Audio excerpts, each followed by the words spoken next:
Picture this, you're shopping for a monitor. Same size, same resolution, same panel type. The product pages all look familiar. The images are polished, the descriptions sound confident, but then you hit the refresh rate line. 60 Hz, 144 Hz, 240 Hz, and suddenly the price jumps. Nothing else seems different. No obvious explanation, just a bigger number and a bigger cost. You're left staring at numbers that sound important but don't really explain anything. You start wondering, is this actually going to change how my screen feels, or am I paying for something I'll never notice? And that question sits there because no one explains it in a way that connects to real use. That confusion is normal. Almost everyone hits it, even people who've bought multiple monitors before. Here's what we're going to clear up. By the end of this video, you'll understand what refresh rate actually changes in real life. Not in theory, not on spec sheets, not in marketing diagrams, but in day-to-day use. And more importantly, you'll avoid a very common mistake: buying a high refresh rate screen and then wondering why it doesn't feel different, or why it feels great at first and then kind of fades into the background. So let's anchor everything to one idea.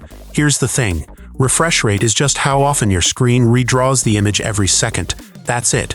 No mystery, no hidden feature. A 60 Hz screen redraws itself 60 times a second. A 144 Hz screen does it 144 times. A higher number simply means the gap between updates is smaller. That's the entire technical difference. And that one timing change drives everything else people talk about. Smoothness, responsiveness, how motion feels when you move your eyes or your hand. What it does not change is image sharpness, color, or detail. A still image looks the same either way. If nothing is moving, refresh rate is invisible. You could stare at a photo all day and never tell the difference. Refresh rate only shows up when something is moving. Keep that in mind, because everything else flows from that. Now let's ground this in real life, not test benches, not charts, not lab conditions, actual use. Imagine a normal workday: emails, documents, spreadsheets, web pages. You scroll, but slowly. You pause often. You read more than you move. Your cursor isn't flying across the screen, your eyes aren't tracking rapid motion. In this situation, a lower or mid-refresh rate feels perfectly fine, because nothing is changing fast enough to expose the limits. The screen isn't struggling to keep up,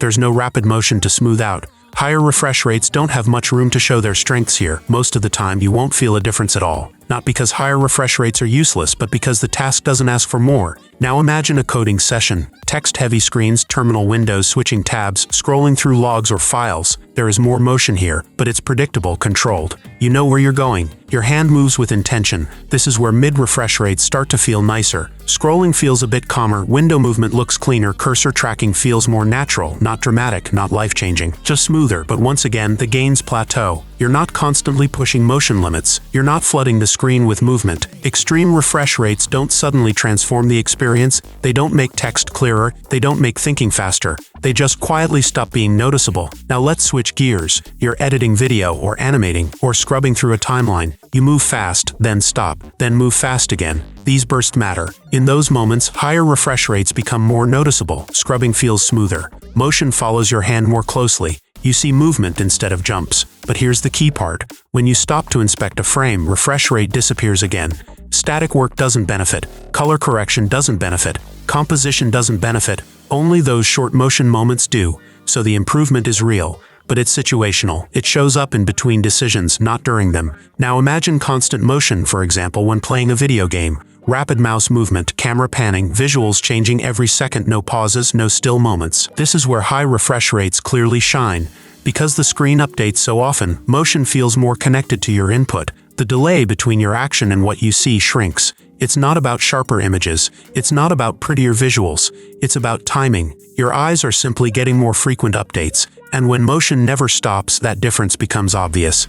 If your activity lives in constant motion, this is hard to miss. Now slow everything down. You're watching videos at night, streaming shows, light browsing on the side. Most of this content runs at 24 to 60 frames per second, no matter how fast your screen refreshes, so the monitor has nothing extra to show you. It can't invent motion that isn't there. In this context, lower and mid-refresh rates behave almost identically. Higher refresh rates don't break anything. They just don't add much. The screen isn't holding anything back. The content simply sets the pace. Now, this is where it gets tricky. Higher refresh rates come with trade-offs, and they're rarely emphasized. First, they increase system demand during motion. Your device has to keep up every second. If it can't, the benefit shrinks fast. Second, the improvement curve flattens. Going from low to mid refresh rates feels obvious. Going from high to very high, much less so. And third, the novelty fades. At first, everything feels smoother. Weeks later, it just feels normal, not worse, not broken, just familiar. This affects laptop users the most. Power limits matter, heat matters, battery life matters, mixed setups matter too. When one screen runs fast and another doesn't, the contrast becomes more noticeable,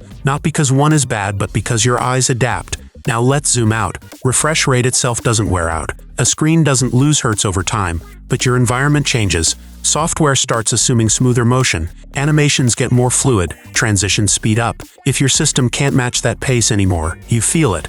After a few years, lower refresh rates can feel dated in motion-heavy interfaces. Not broken, just less fluid. And if you use multiple devices, mismatches become more obvious over time. Ownership becomes less about degradation and more about balance. So why do higher refresh rate monitors cost more? Not because they magically look better all the time, but because they're built to handle tighter timing. Faster panels, more demanding controllers, more complexity under the hood. That cost only translates into experience when motion is a big part of your day. If it isn't, the capability just sits there unused. The screen isn't wrong, it's just underutilized. So instead of asking, what's the best refresh rate? Ask yourself better questions. How much motion is actually in my daily work? Do I scroll slowly or constantly? Does my system deliver smooth frames to match the screen? Will I use this monitor with multiple devices? Do I notice motion smoothness, or only when it's pointed out? There's no universal answer here, and there doesn't need to be. Refresh rate isn't about winning specs, it's about timing, and whether that timing shows up in your real day.